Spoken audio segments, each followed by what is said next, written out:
Good evening, everyone. I now call to order the Thursday, March 23rd, 2023 meeting of the City of Sugar Land Planning and Zoning Commission. Good evening, ladies and gentlemen. Good evening, commissioners. Thank you all for being here today. We will start our agenda with item 2, public comment, public hearing. This is for any item that is not set on public hearing already on the agenda. So if you're here to talk about the public hearing that is at 4A on the Pearl Lake plan development, we will get to you during that portion of the meeting. Do we have anyone that signed up for any other public comment? No, sir. All right, then we will move on to item 3A, consideration of and action on the minutes of the March 14, 2023 meeting. Commissioners, you've got those minutes in your packets. Any questions or concerns? Motion to approve. I've got a motion to approve by Commissioner Brown. I second. I've got a second. I believe it was by Commissioner Dawood. And Patel. Oh, Patel. I'm sorry. I heard right, but I couldn't see. By Commissioner Patel. Any other discussion? All right, please vote.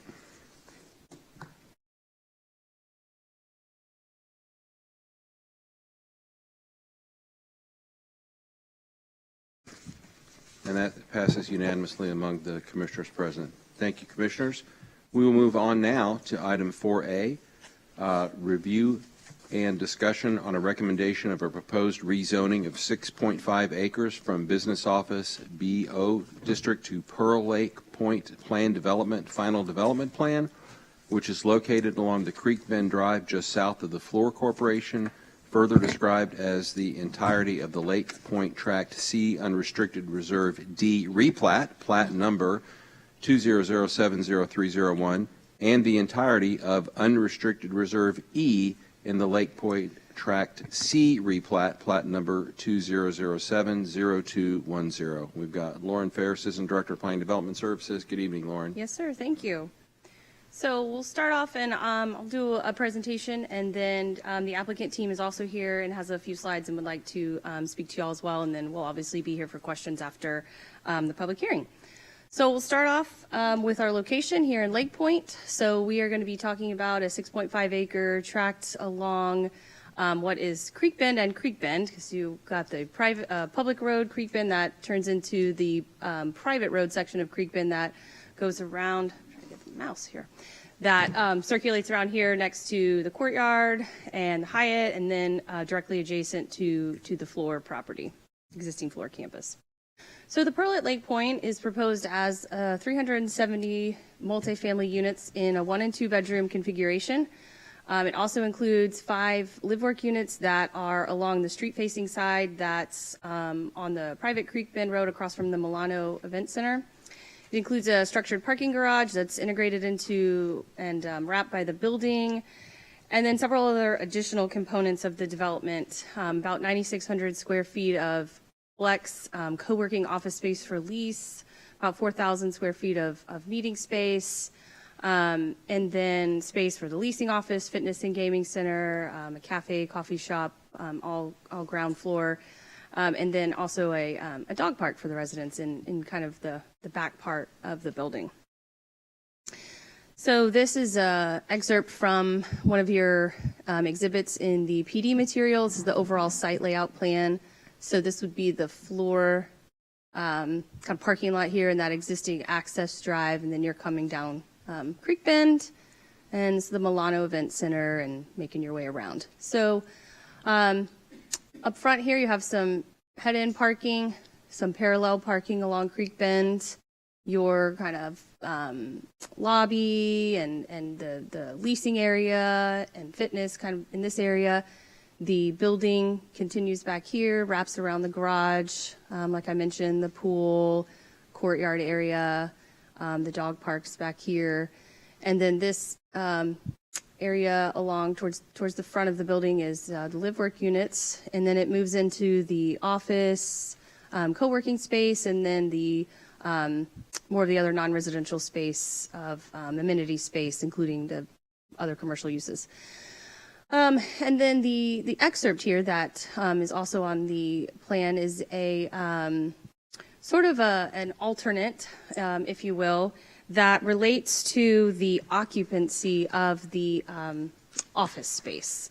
So essentially what this says is that at any time that within 3 years after the certificate of occupancy, if the occupancy of the office space goes below 65%, that this area in the in the green here, could be converted to 5 residential units. The PD language does call for a maximum of 380, so that would still be within the maximum that would be as part of the PD. So it's just an alternate kind of alternate plan, you can call it that. Lauren, I hate to ask a question at sure. this point, but I think it's important. Would those be, when you say to residential, would those also then be live-work units or something different? Yes, the live-work units. All right, thank you. Yes. Sure. So it is currently designed as 5 stories for the residential component, and then 6 stories for that structured parking garage that's into and wrapped by the building, as we saw. Exterior finishes are brick, stone, stucco, and glass. There's a minimum requirement, and you'll see it in some of the rendering elevations, not only in your packets, but as part of the applicant presentation, they have several renderings they're going to show where 65% of the units will have full balconies that extend out from the building, and you can really see those in the renderings. And then the live-work units would be situated, as I mentioned, along the ground floor, and the use list focuses on professional office in those units as well.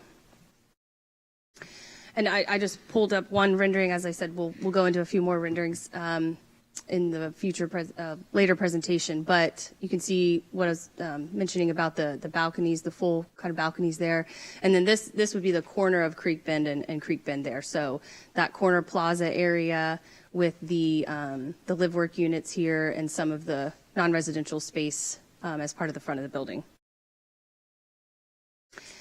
So there's also a pedestrian focus here. So the ground floor residential units are designed to really integrate and open up onto the pedestrian area. They have walkout, private patios as part of those ground floor units.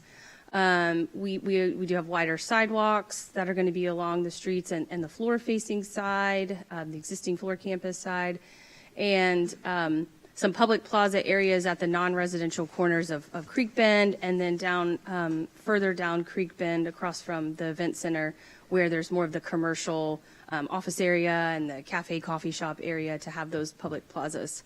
And then ultimately, obviously, connecting the entire sidewalk network over the pedestrian bridge and then into the commercial and the restaurant and retail area that's across Brooks Lake across that existing pedestrian bridge.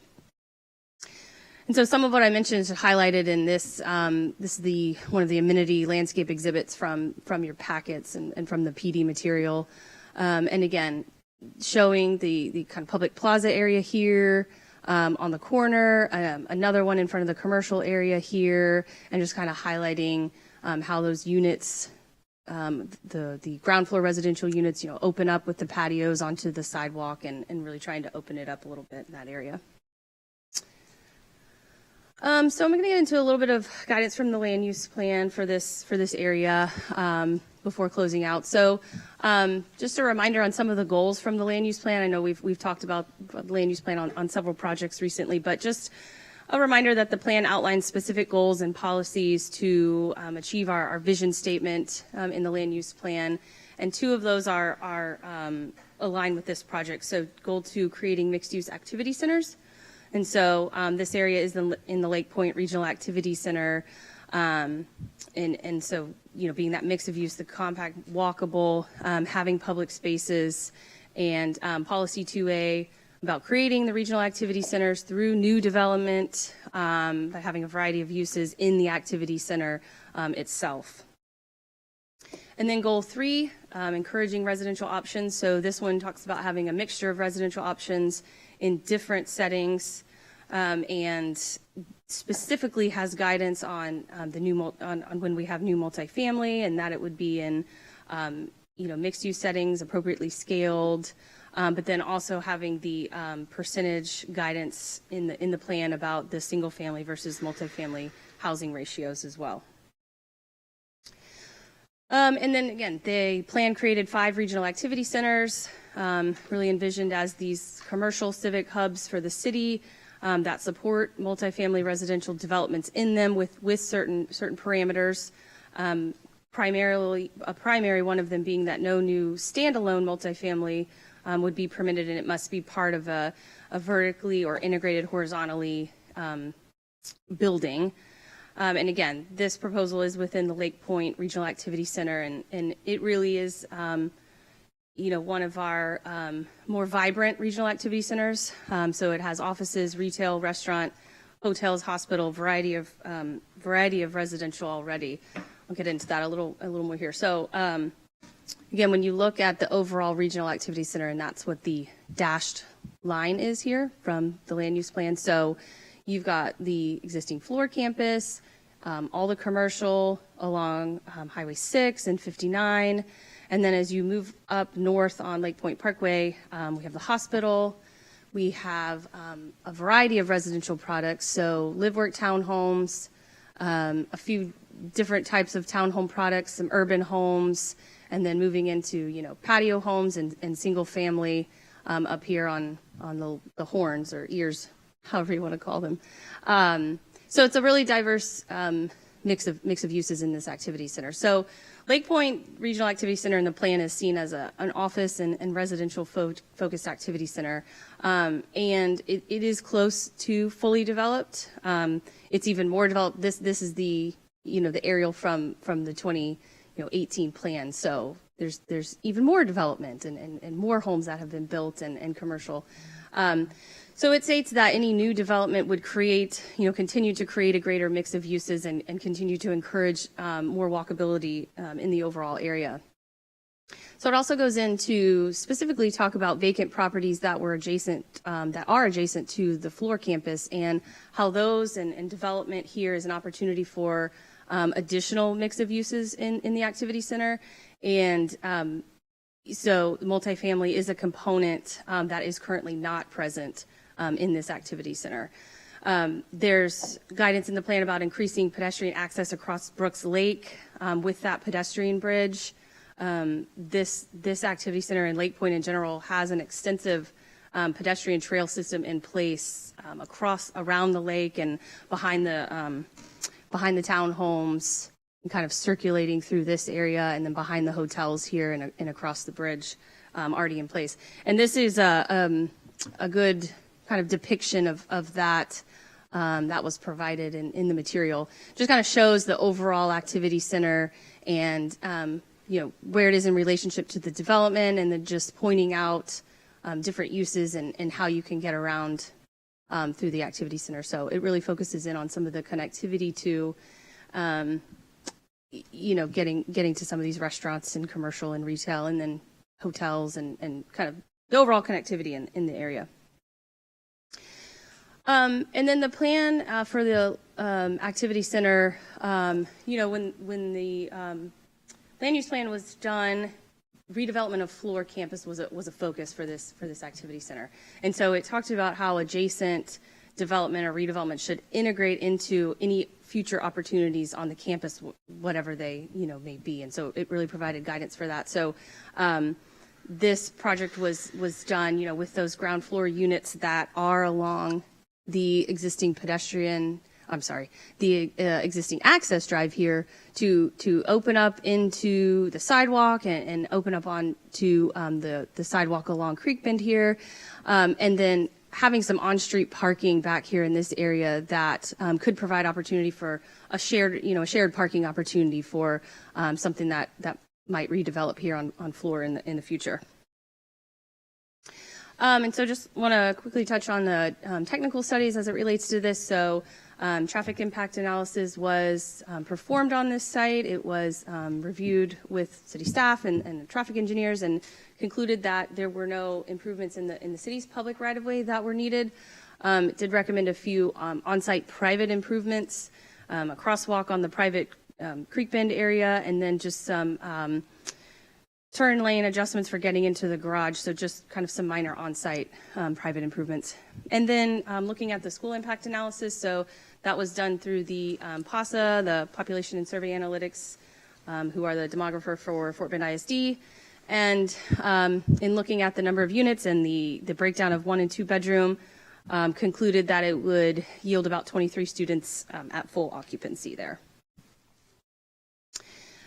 And so I will kind of close my part here before handing it off to the applicant just to talk about our public outreach on this. So we try to be really diligent on development and redevelopment projects in our activity centers.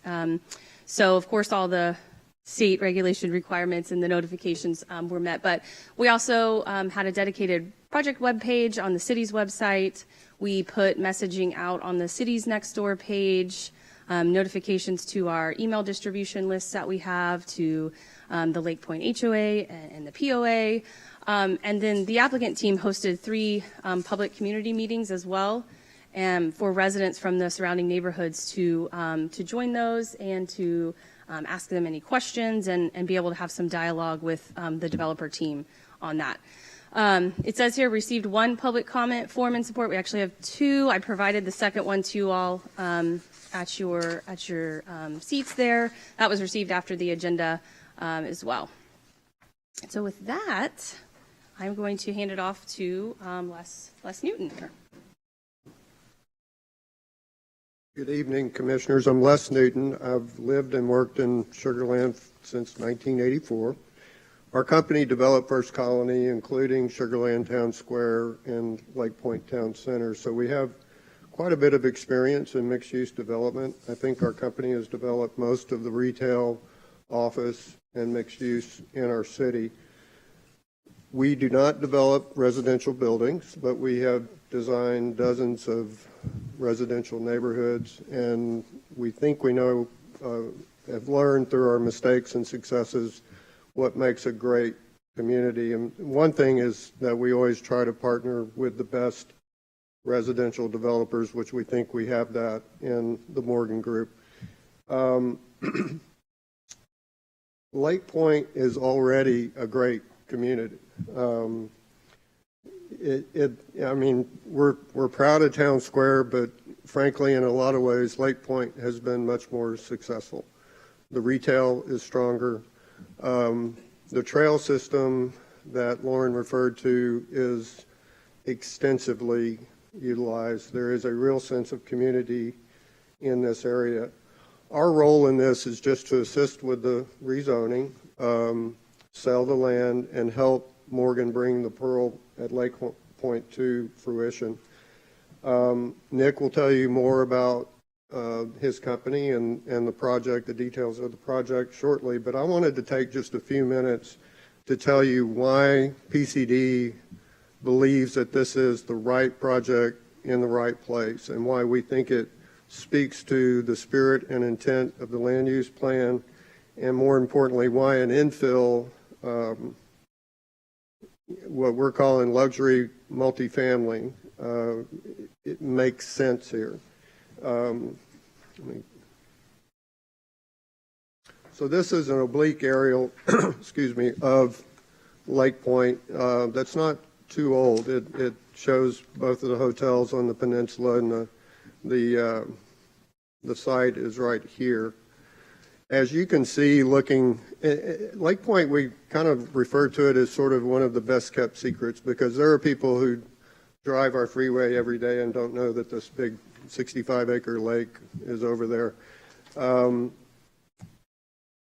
Lake Point already includes sort of a dream list of mix of uses.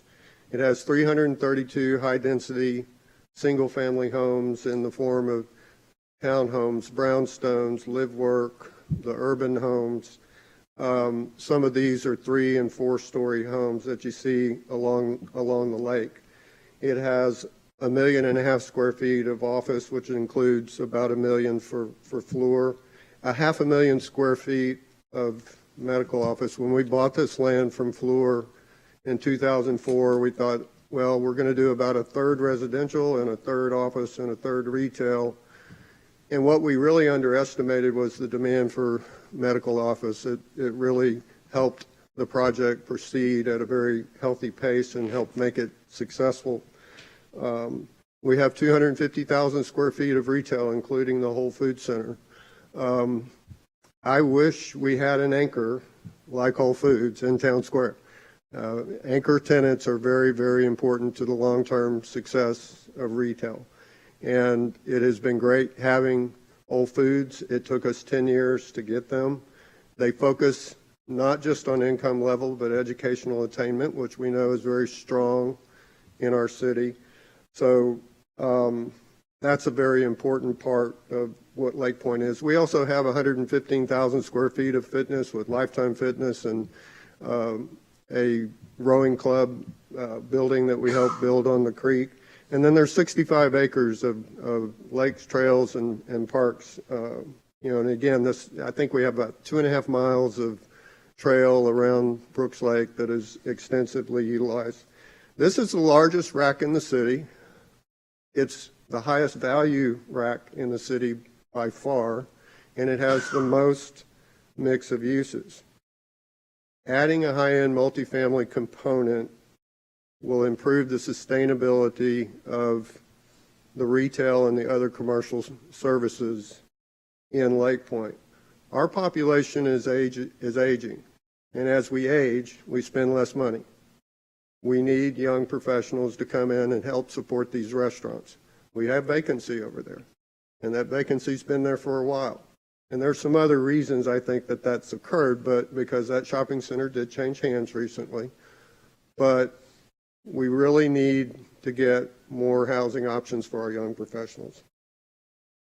Pearl, I believe, will be the best multifamily project in Sugar Land for the foreseeable future.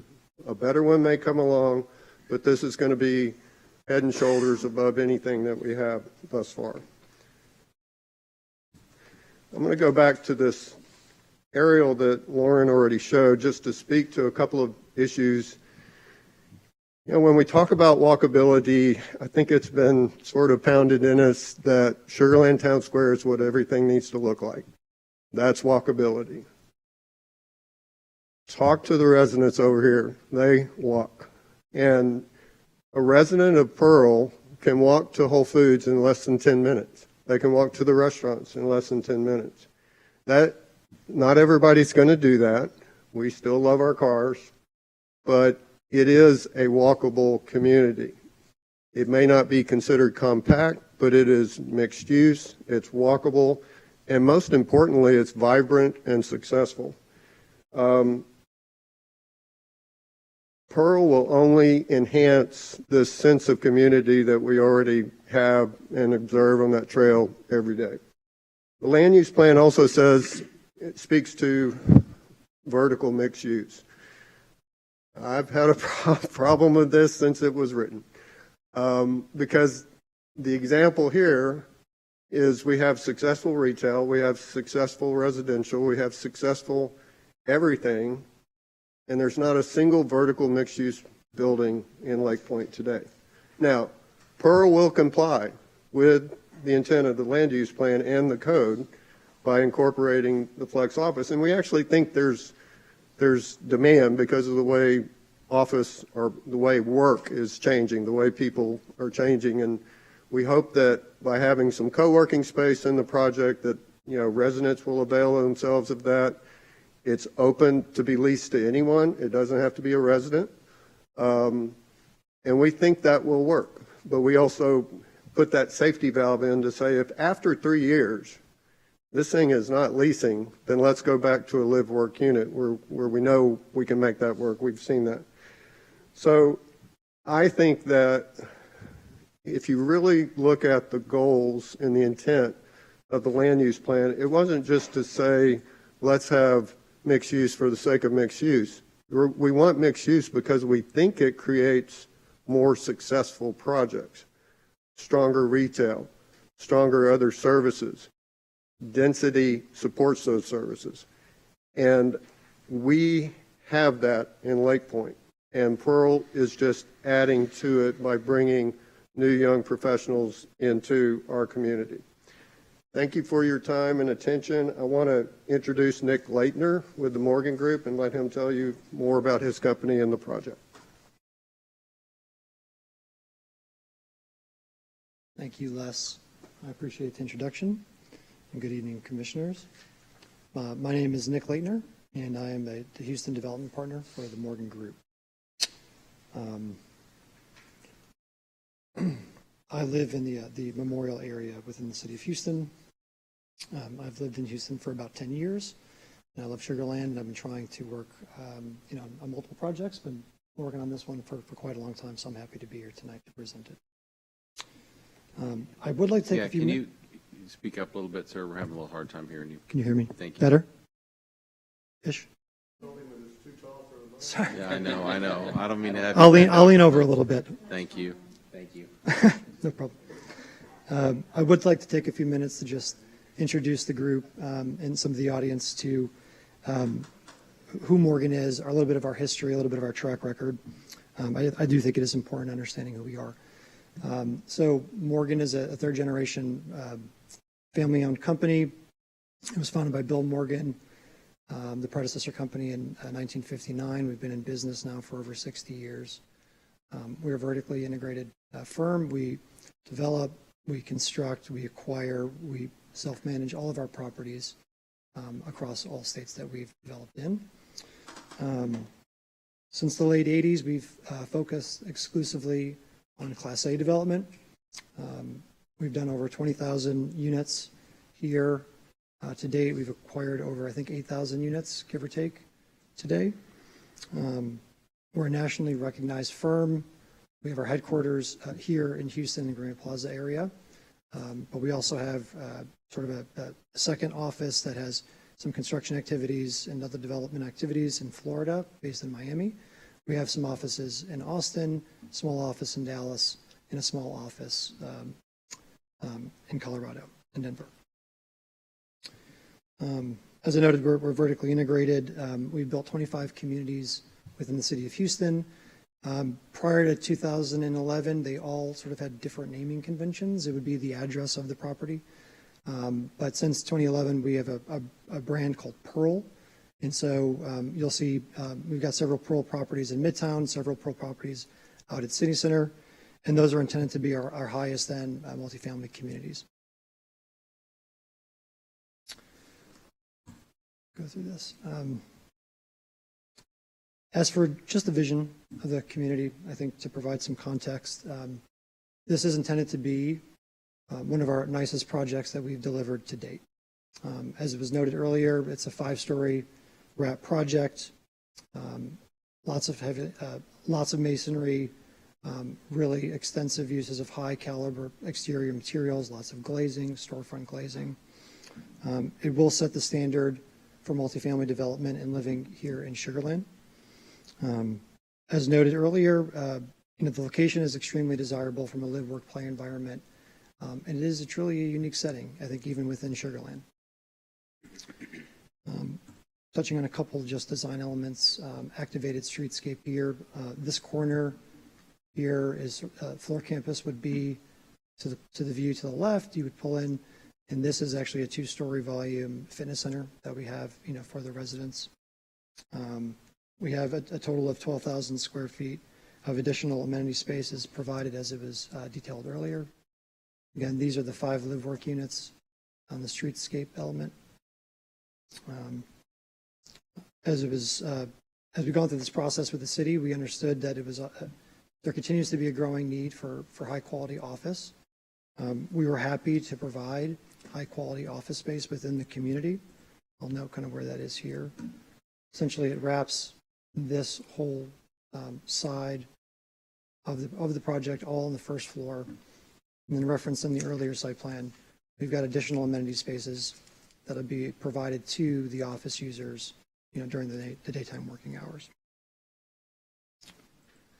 I would say, just in terms of who we think will be at the property, our higher end properties tend to cater towards empty nesters, towards educated young professionals that move into an area. They might have family within the area, and they want to come back and be close to their family, but have a really high quality of life. And they do tend to be well off or have higher means than most people. that are living in sort of communities that are older or dated or simply not of the quality in which we envision the project to be. For just a handful of basic elements for what the project will provide, high-end quartz countertops, European-inspired cabinetry. Typically, we're either going to do a flat or a shaker-style cabinet on these projects. We'll have typically upgraded flooring, upgraded amenity packages, upgraded appliance packages, really high-end bathrooms. Some of these pictures are a little bit dated, but they're indicative of some of the projects and some of the quality of projects that we've built in the past. I expect this to supersede all of these. And then, sort of one of the last points I think is outside of the unit, the reason why, multifamily living is typically successful is that we've spent a lot of time, a lot of money programming the uses for the amenity spaces. Here you can see a handful of images showing our fitness, pool, club, spas, dog wash areas. We take great pride in it. We do spend quite a bit of money bringing in sort of state-of-the-art fitness equipment, concierge level services for the residents, all within the community. That's sort of my last talking point as with respect to the actual project vision. Happy to answer any questions after presentation. All right, thanks very much. Lauren, anything else from staff? Okay, at this point, I'm going to open the public hearing. We will receive and hear all persons desiring to be heard on the proposed rezoning of 6.5 acres from Business Office BO to District to Pearl Lake Point Plan Development, Final Development Plan, which is located along Creek Bend Drive just south of Floor Corporation. Further describes the entirety of the Lake Point Tract C Unrestricted Reserve D replat number 200700301 and the entirety of the Unrestricted Reserve E in the Lake Point Tract C replat plat number 200700210. We have a few people that are signed up for a public hearing, and I will call them down at this time. The first speaker, I believe, is Jared Jameson. Good evening. You'll have 3 minutes. Thank you. Thank you for the opportunity to speak. My wife and I are Lake Point residents. We've been there for 6 years. We actually live in a townhome that overlooks the lake and looks directly at the site. I look right at the site out my bedroom window. I was excited to hear about the project. Just a bit of background. I actually grew up here in Sugar Land and then moved away, but then have a business here. I lived in Greatwood for 20 years. And we moved to Lake Point because my daughter was going off to college and we were looking for a slightly different type of setup. We didn't want the larger house. We wanted a smaller house with less of a yard. And we wanted the amenities that are in Lake Point, which means the restaurants that we can walk to, which means the Orange Theory that I work out at, which means half the time I can walk to Whole Foods and get my groceries and walk home. And the one of the issues, though, with Lake Point, unfortunately, is, and I think Les mentioned it, there's vacancies. And some of the reason there's vacancies, there's not enough people there that live there.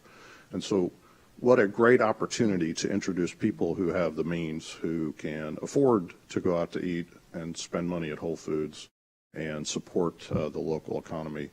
In addition, there is no multifamily, as Les pointed out as well, in this area, right? So I think it's a very important complement to what does exist right now.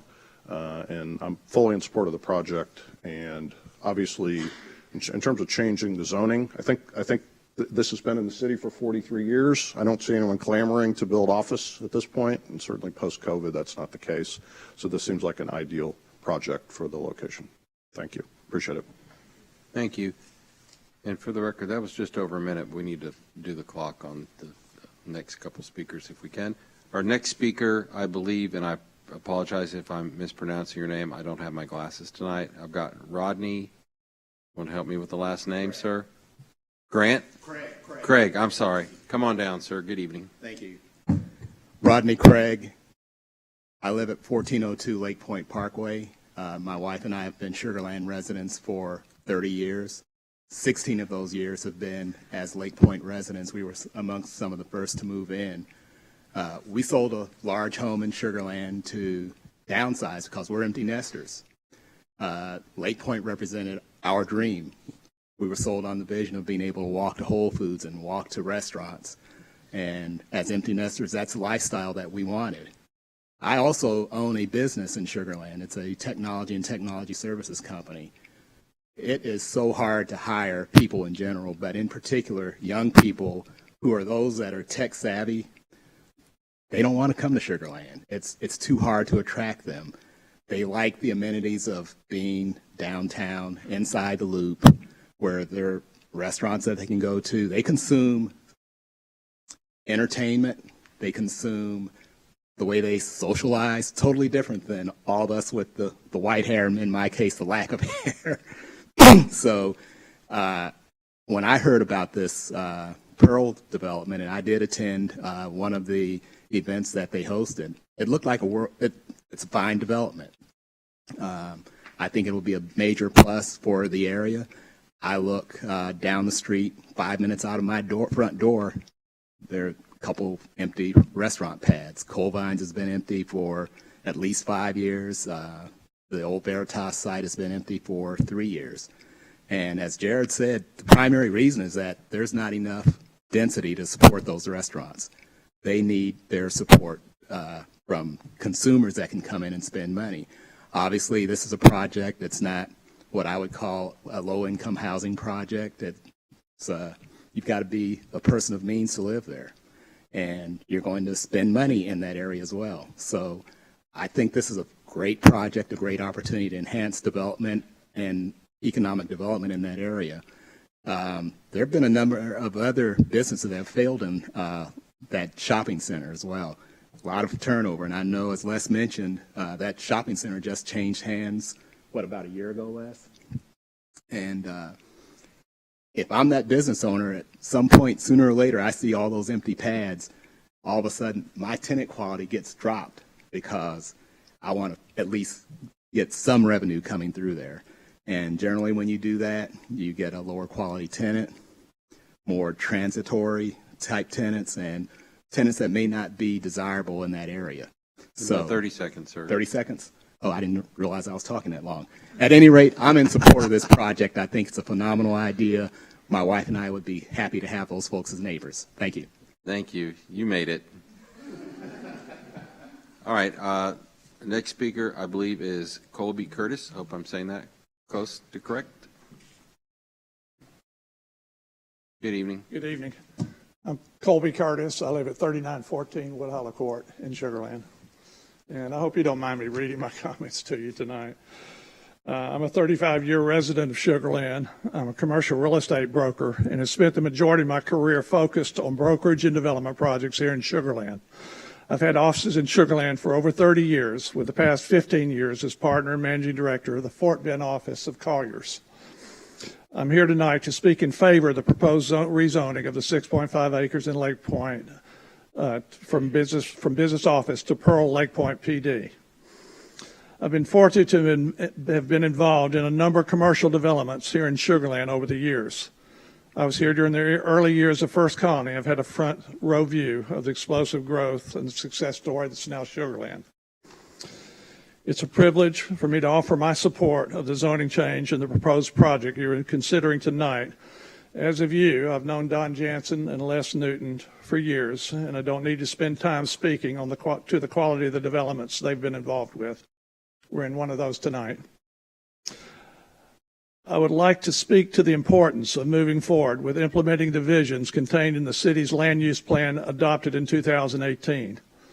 There have been occasions when I haven't agreed with the city in regard to the approach they were taking with new development. That disagreement generally grew out of my frustration with the juxtaposition of the city's vision for the use of our remaining land tracts not being in alignment with the development product that the market was demanding. I understand that their careful and thoughtful planning is what laid the groundwork for what the city's become today. I've been proud to have played a very small part in that. If, however, we're to continue to attract new companies and economic development to the city, we must be prepared to provide companies and their employees with residential alternatives, such as the Pearl at Lake Point. I firmly believe that projects like the Pearl will be essential to Sugar Land's ability to continue to compete with other economic centers around the greater Houston area where these types of developments are becoming prevalent. I'm aware of the concerns within the city with regard to multifamily development. Multifamily does not mean that we are sacrificing quality. That can be legislated by this commission and by city council. Don't need to look up.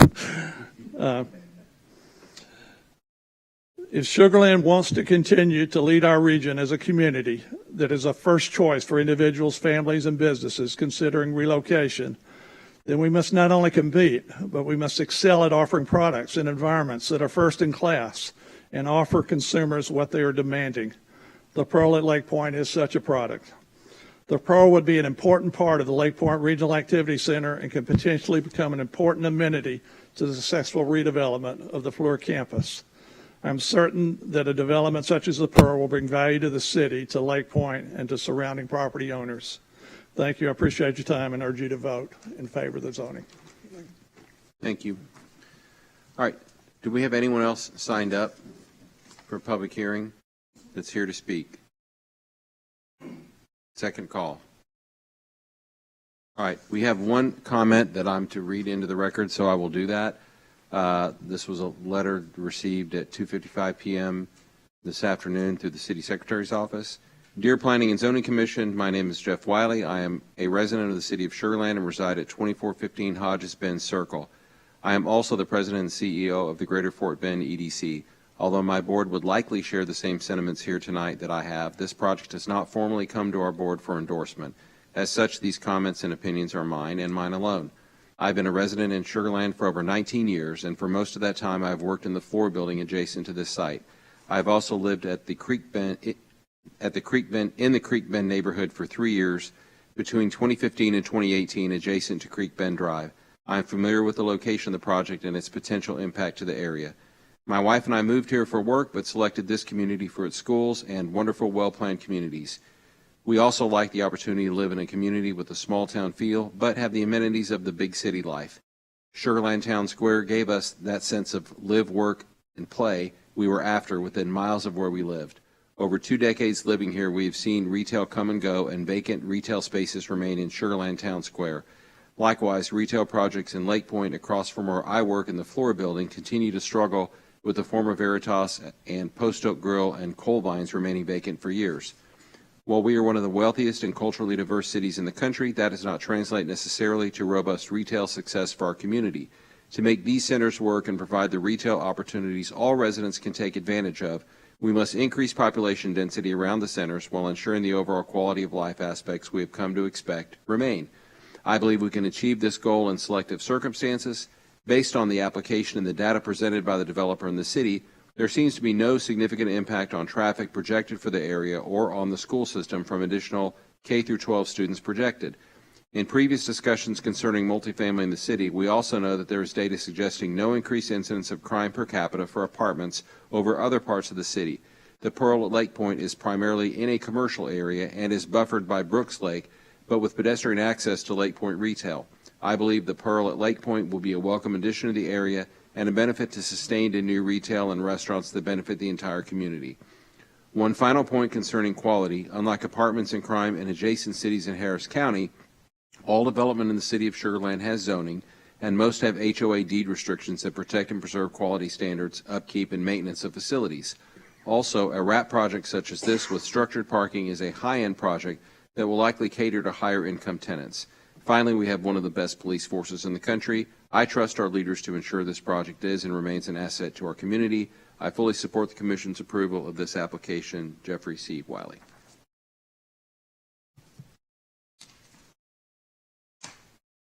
All right, there being no other folks signed up for public comment, I'm going to go ahead and close the public hearing at this point, and we will move to review and discussion of this item.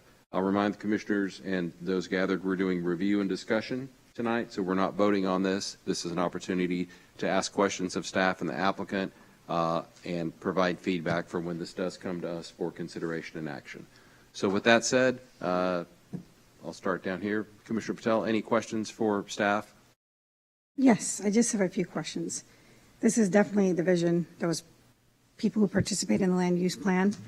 This is true intent of for this area, and it's compatible with the neighborhood.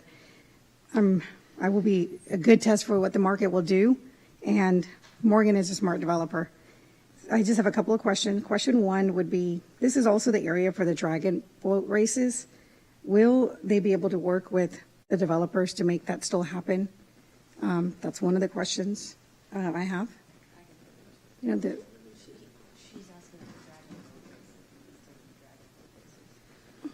Oh, the dragon boat race is indeed restrictions. I've worked with Rick Connolly quite a bit at Fluor to try to find storage for the dragon boat. I mean, the event itself is great. I mean, Yeah. our problem is boat storage. If I came to you with a boat storage proposal, I don't think I would last very long, but that's the problem. These are very, very large boats. We did help build the storage for the rowing shells, but I don't think you could fit more than 2 or 3 of the dragon boats in that building. So I don't have an answer. We certainly support the event and think it's a great event for the community, but I don't have an answer to say how in the world we can store these huge boats. Okay. Another question I had was the 4,400 meeting space. Will there be a charge for this? How does that work? Well, that's really Nick's question to answer, but no, it's being offered up as meeting space. Like if you sign up in the co-working office and you want to have a meeting, that during the day, that space would be available for things like that. Or if you're having an evening event and you're having a networking event or something like that. But the intent is not to charge for that. Okay. And the last question I had was, I was looking at from when this started in September, when there was a public meeting, and it was 300 units, and now that's moved up. What changed? Was there changes? Well, we were told we weren't going to get a recommendation from staff if we didn't add more mixed use. And so we met and decided that, again, one thing that I haven't mentioned is that when we bought this land from Fluor, they insisted that we deed restrict the peninsula area, let's call it, from any retail. We cannot do retail on the peninsula. So the idea was, well, let's come up with sort of some cool flex space, office, co-working space, that kind of fits with where working is going these days. And so we incorporated that plus the 4,400 square feet of support amenity space to support that nearly 10,000 square feet of office space. In return, we also, in the very first submittal that we made back in July of last year, the staff had asked us to consider incorporating, at that time it was 4 acres, and they wanted us to incorporate the additional 2.5 acres. We didn't have an idea for what to do with that. And so when the proposal for the office came, it was suggested that we increase the number of units to take up more of the land. Also helps Nick pay for that office space. And at the same time, we discovered an opportunity. Since Harvey, all of our drainage criteria changed. It became more difficult. So anything that's unbuilt, we have a great drainage system. Lake Point didn't flood during Harvey, but it doesn't matter. We have to provide incremental detention for anything that's not built. So it created an opportunity for us to do a shared detention pond on this 6.5 acres. It takes up about an acre of it, but it also benefits an adjacent PCD site that is in another PD currently zoned for office. So we were able to address the detention needs for 2 sites with using one of the 6.5 acres for that. So all of that kind of evolved over several months, and we came up, well, okay, now we're using the whole 6.5 acres. We have the vertical mixed use. And I mean, frankly, more units are better. There's a point at which, the project becomes too large from a management perspective. So Nick was not really interested in going beyond 375. But I think by incorporating the additional courtyard, it's been well amenitized, and then you've got, the residents can also share that amenity space in the evenings. There might be additional fitness equipment in there because it's, the other fitness is way at the other corner. So Okay. that's how we changed. Yes, thank you very much for the detailed explanation. Commissioner DeWood? No, my question was about drainage, but you already answered it, so thank you. No further questions. All right. Commissioner Smith? I have a few questions. So back to the drainage, is the intent to make this sort of part of an amenity? So, if you see a number of our retention ponds around Sugar Land, I mean, it's usually something that where we have some sort of a walkway. It will be a green space. It will, if you have seen, you've seen the detention on Highway 6 in Lake Point, there does need to be a pilot, what they call a pilot channel, which is a small concrete channel in the middle. But, we don't want to put any kind of amenity improvement in that because it will go through periods of complete inundation. So the idea is that we have to hold the water on the site longer, and then it goes through restricted pipes and eventually gets back to the lake, but over more time, so that is providing for that, incremental rainfall event they call Atlas 14 now. So I would say it's an amenity only in that it's green space. Okay, so it's not a pond that would be like partially full. No, it can't. It's just going to be. It can't. It's just. It can't just serve catch its the function rain. if it's full of water. Yeah. Okay. And about the walkability for this area, so I know the intent is to be able to walk from the multifamily and going across the bridge. Will there be lighting for this walkway? I know there is on the bridge, but it seems like you're sort of going to have to weave your way through where the hotel is at to get to the bridge. Yeah. Well, there's already lighting on the trail, and Nick and I have conceived of a direct connection to the trail, very close to.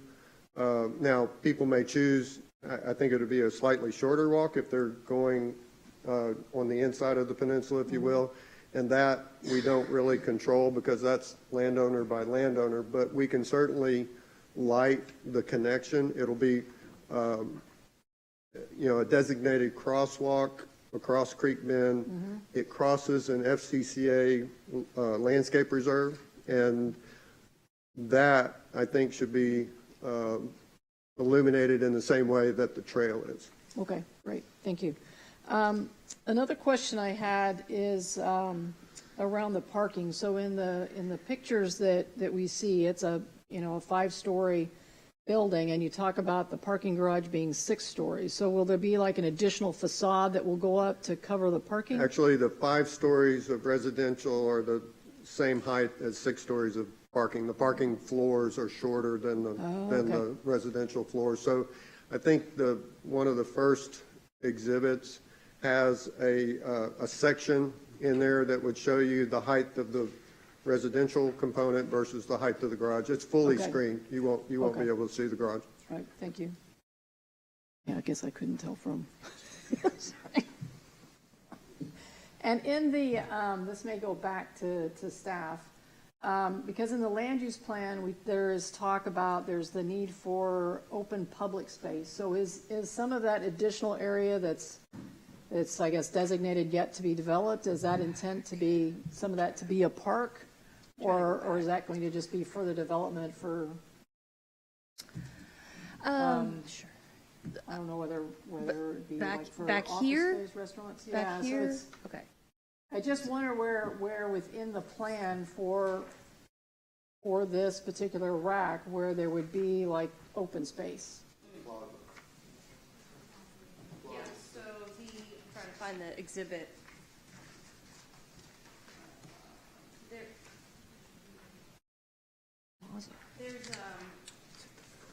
trying to find the exhibit number, but either way, yes. So this site, so a couple things.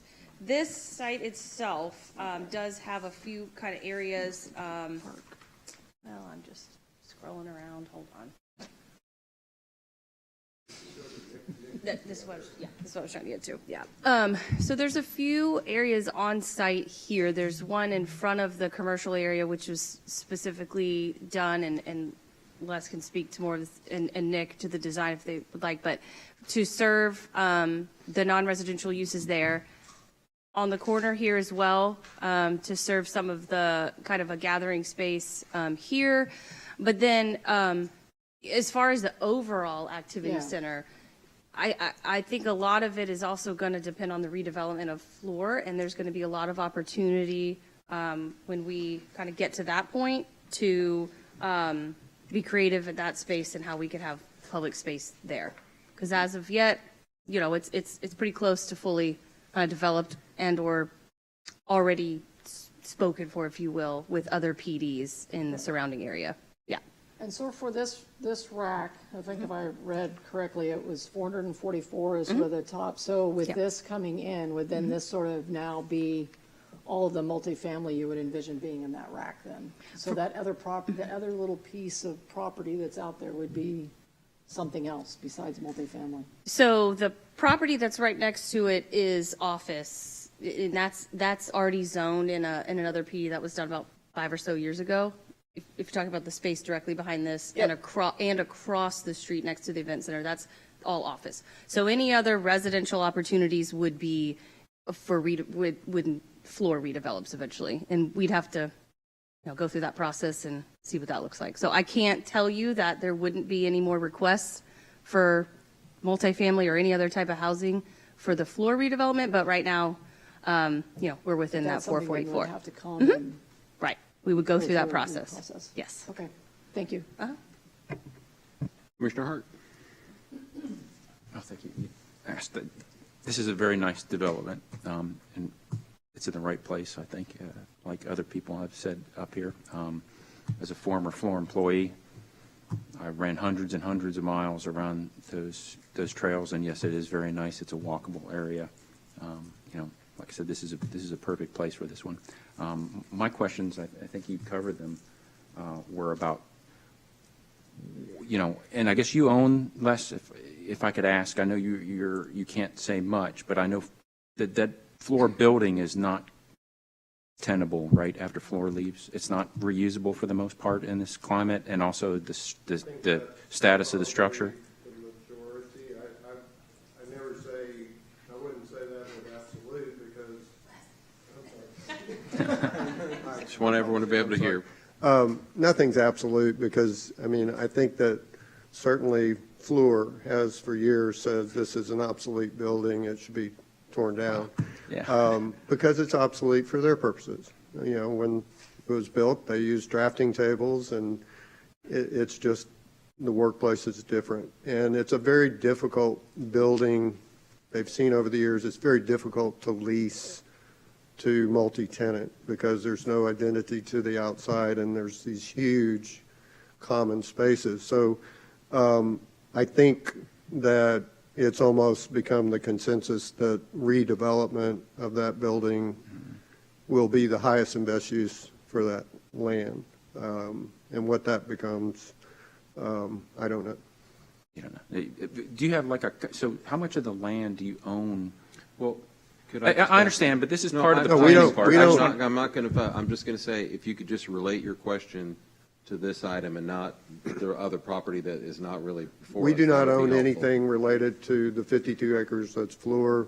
We own this adjacent office zone. It was put in a PD with the Marriott Courtyard, and it's been 8 years. I'm doing the 6th loan renewal tomorrow. We don't know. We've come close many times on That's fine. office, Yeah, but- I get it. I was just Yeah. kind of looking to see if you had a comprehensive plan for the area more than, that's all I was Yeah. digging for. Also, you can make a wet bottom detention pond, and it can be amenity pond, and you save volume that way. So I did those for many, many years. We'll have Yes. an engineer look at it. And it would be nice with floating fountains, maybe, so. You wouldn't have those ugly pilot channels at the bottom. Then I guess a question for staff. So in here we talk about it drops when this is built out, the multifamily ratio for the city of Sugar Land would go to 89.1 and 10.9. So what does that leave us with in terms of multifamily? There's two figures I put in there. Well, right, but we Yeah. know that's going to be developed. So what, when we get to the 89.1 and 10.9, how much is left for us then before we cross that threshold? So you're talking about the 12% from the land use plan. That The 88 and 12, 80 yeah. and 12. Yeah. I'd have to run the number on that and actually try to find a number, work backwards to find a number of units. So I don't have that. We can bring it back. Was that your question? You just want to know like how many? Well, I'm just wondering, so it's probably the next development that we get in, we're going to be tasked with looking at that, breaking that threshold and examining it, probably. Maybe in the next few years, potentially. Yeah. Okay. Well, hard to see. Thank you very much. Thank you, Commissioner. Well, go ahead if you want to. It's technically, I think it's Commissioner Brown. Doesn't Go matter. ahead, AP. All right. Yeah, just to echo my colleagues' statements, this is a good combination of a community need, an experienced developers, and the questions I had were more along, I think, from Mr. Leitner on just the mix of units and average rent. If you can give us more numbers on the makeup of the actual multifamily development, that'd be great. No problem. Thank you for the comment. So from a ratio perspective, we're only doing live work 1 bed and 2 bedroom units, no 3 bedroom, no 4 bedroom units. We've got 219 1 beds and 151 2 beds. On average, the unit sizes is about 750 square feet on the 1 bedroom, and it's about 1,200 square feet on the 2 bedroom. Okay. And then the second part we were asking, Average blended rent rate, whatever, if you the have that. the blended rent in general will be about $2,100 a Okay. month on average. Just wanted to And get I an would say idea. it's closer to like the 1 bedroom, 1,750, 800, or 1,800, 2 bedrooms, 2,400 to 2,500, just depending Got on it. each floor plan. And then while you're there, are there any amenities that will be included in this that are going to be open to the public, or is everything kind of self-contained, like the dog park and those kinds of things? Great question. So let me see. This corner here, we intend this to be open to the public, open to our community as well, but it's most likely going to be some kind of coffee shop. There's the potential if we got a liquor license and we could work through some other things where we could do like wine or, something of that nature where a resident could be on the hike and bike trail. They could come, they could stop, they could drop their bike, they could go in for a coffee in the morning or on their way to work or in the evening, grab a glass of wine, sit outside, watch the sunset, do something like that. So we intend for this to be a public space on the corner here. We also, for the residents' benefit, not a public space, but we didn't talk about it, we also have a sky lounge. I think it's around 2,800 square feet at this point, and it sits on the 5th level, and it has views both east, it's kind of southeast and southwest as well. And then there's a separate amenity, which I know we've referenced a couple of times here, plan view, kind of southeast here. And so we envision this amenity to really support the commercial space. But, when the commercial tenants are no longer there at 6 or 7 o'clock at night, if there's a kitchen, if there's fitness, or if there's something else that they might use, I could see the residents using it after hours. Cool. Awesome, thank you. That's all I had, Matt. You're welcome. Commissioner Brown? Thank you. I'm going to say the same thing that you've heard. It's a great plan. I think it fits the city. And going next to last, you keep going, nope, that one's been asked. Nope, they asked that one. So kind of getting down to the end here. One quick question. How did you arrive at 65% occupancy for when it triggers it going back to residential? And then the second part of that question is, does that apply when you're looking at the number? It's not real clear, but it tells me that it says certificate of occupancy for the 9,600 square feet ground floor office space, should the occupancy as such fall below 65%. Is that on that aggregate 9,600 square feet? Yeah, so, right? and it was sort of a discussion point that we had. We hope that it's filled with office users. We hope it's incubator space for brand new companies. We hope, other co-working groups that want to come in there and be in the space would be great for the community. Personally, what I've seen in the past is when we are required to put kind of office space in projects, there's no demand for it. It's a very sort of unique, I mean, I think today it's a little different because of how office space is used, but we've had several projects where we have, Right, I understand that, but you got to 65% somehow. So basically, I wanted to have the opportunity where if it's just sitting where more than half is not being used, let me do something that I can use. Give me an opportunity to actually not have That's a fair. cold, dark shell just sitting for years. Give me the opportunity to make that space functional, whether it's pro rata or whatever. I'm still amenable to discussing it, but the idea was I don't want to see one user that's in the corner and the rest is just dark for. No, and multiple we're years. with you on it. I mean, I think anyone would want occupancy in the center. I'm just curious as to how we got to the 65%. I just wanted more than half. That was Okay. basically it. That's a fair answer. On your when you went and met with the community, you had 3 meetings. We did. Good attendance, good feedback. Yeah. Well, Okay, I think, there's 300. I love his honesty. There's 332 homes. I would guess, sometimes couples would come, so I think the first meeting, we maybe had between 15 and 20, and then 12 to around 12. The second one and the last one, only 9. And so we'd love the opportunity to explain it more. I think generally they were good meetings because you always have someone coming in who's expressing concerns, and for the most part, by the time we explained the project and answered those questions, everybody was feeling pretty good about it. And don't go away, because my last question is, it was mentioned that in the deed restrictions, there can be no retail on this peninsula, right? Right. So the live-work units. They have to be non-retail work. Okay, so that's why I'm sitting here. Oh, it can be an insurance sale. Was that retail? So how do you define that? Well, Is it? it's typically we're talking about professional office users, insurer, attorney, accountant, psychiatrist, which we all need. Okay. Yeah, I was just curious. But I mean, I think, for the most part, Nick's,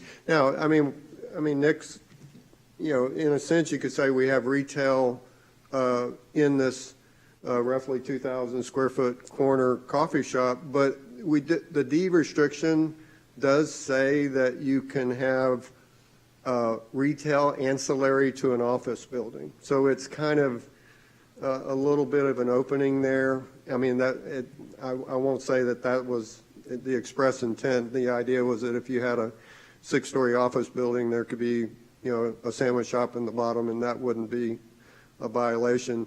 So I think there's a little bit of wiggle room there, but we know, what hard retail is, and right. It simply won't work. That's the thing. I mean, I don't think, I can't think of many retail uses that would actually work in that location when you have so many better spaces available on Highway 6 and Highway 59 with greater visibility. I'm just thinking along the lines, if you got someone that wants to be a tailor, is that retail? If it was someone that wanted to. I don't know. Yeah. I mean, you may. Do you define that, Lauren, and when you come back? We would find a services. Okay. Yeah. We can I beat agree this to with that death. service. Thank you. Well, and then when you go last, and someone asks the 65% question, then you're really out of luck. Yeah, I mean, I'd like to develop a little bit of comfort. I mean, I get the intent of wanting to be able to do that. I think the hope of this group and you as well would be that this would be successful in the way that was envisioned. You have to do that. So, like Commissioner Brown, I'd like to just make sure I fully appreciate that and where it's coming from, and that, the intent would be to use the best efforts to get it developed in the manner that you want it to be developed in. And, the rents and everything would be competitive market rates, and there wouldn't be an effort to, price people out and say, well, too bad that didn't work, so we're going to do something else. I don't think that's the intent. I do think it would be helpful for staff to provide us with the language of the current deed restriction so that we could see that, and if we could get the kind of definition of, or at least staff's assessment of what might be available to use in that public area, I think that would be great. Beyond that, I would like to first compliment staff on the staff report. I think this is one of the best staff reports we've seen in a very, very, very long time. And Lord knows we give you a hard time when there's problems in it. So I really want to call out excellence in the staff report when I see it, because this one was very, very well done. So thank you for your efforts. And I also want to say, I think this is, as others have said, I think this is the right development in the right place at the right time.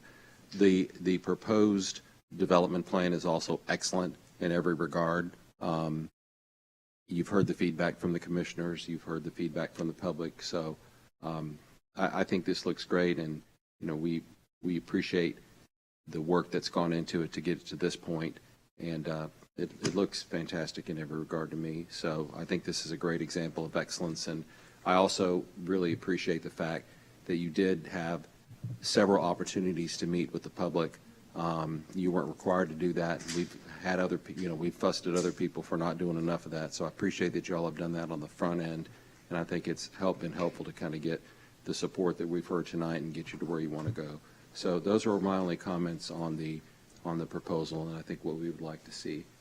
Mr. Chairman, can I ask along the same lines of questioning? Can I ask? Thank you. What would you think would be more successful there, as opposed to do you have an idea of what would be better in that space instead of rolling the dice and saying if we don't hit 3 years? What's working there today are really medically related office uses, so professional office, and I don't know that fits in sort of a flex co-working space because you need exam rooms and privacy and all that, but there may be some kind of medically related office, but I think it's just getting back to professional office and people saying rather than use my second bedroom for my office, and I keep speaking to it from the resident perspective that it would be really convenient. You don't have to get in your car, you go downstairs to the ground floor and you've got a workspace, a supported workspace. That's not to say that only residents can use it. It's going to be to lease forever. And a point I want to make sure is clear, Nick's got to try this for 3 years, okay? So it's not that he can decide after 6 months it's not working. So you can be comfortable that there's going to be a lot of effort to figure out what works there. And frankly, we've gotten support from economic development that they have ideas, that they get inquiries primarily from, incubator type, operations that are, might go into something like Eon or Canon. And they're seeing just a small version of that might work. And so I think we're going to collaborate with economic development throughout this process. It's going to be, we've got a long way to go before that space is actually there, but Nick will engage with commercial brokers, and I think we've got a very good chance of figuring out, and actually it will hopefully succeed as office space. Do you think the deed restrictions are an impediment to any kind of successful use in that area? And if so, then I'll ask staff, is there anything that can be done? I mean, Floor is going to leave, right? And when you bought that, can you? Yeah, but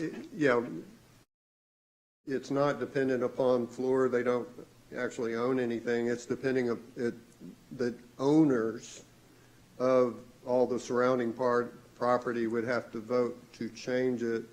And, interestingly, the very first resident meeting, the very first thing that came up is you're not going to do retail over there, are you? And that kind of surprised me because I didn't know that was a concern, and I explained, well, we can't really do retail. I honestly don't think it's feasible. It's not a retail location. I think what Nick is talking about with a coffee shop that serves both these residents and the existing residents, that can work, but that's also something that he might end up having to subsidize a little bit.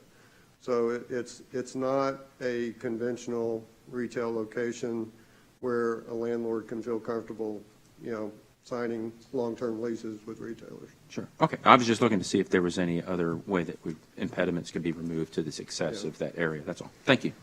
Thank you. All right. Again, thanks very much. We'll move on to item 5A, Planning and Zoning Commission Liaison Report from the March 21st City Council meeting. I had that pertinent to the commission. There was second consideration and action on the ordinance amending the Ballpark District, Historic District 1 and 2 Business Park District, the Open Space District, the Highway 6 District of Imperial PD General Development Plan, readopting of the Imperial PD General Development Plan and repealing Ordinance 1969. That passed.